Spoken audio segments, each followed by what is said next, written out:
And a lot of people have been asking what's up with his new do. He looks a little bit rough right now. He's got a lot of bald spots on his head, and his feathers are looking a little bit crazy right now. He can hear me, so I try not to insult him too much. I usually roast him in the morning. But he is just going through a seasonal molt. Sometimes they vary.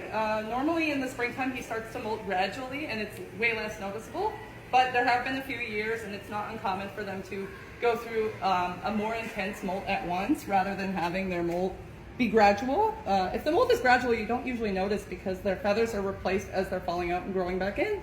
But you'll see in the wild and in captivity, occasionally birds will have these kind of less staggered molts where all of their feathers are dropped at once. He looks pretty rough right now, but hopefully as his new feathers growing quickly, he will be much more looking like himself. The interesting thing is it also really impacts his balance because his flight feathers and his tail feathers are huge for him to be able to move around, to fly, to jump up and down. He uses those feathers a lot. And because he's missing most of them right now, he's kind of clumsy when he's going around. He looks pretty silly when he's jumping up and down compared to when he's fully feathered. He's a lot more graceful.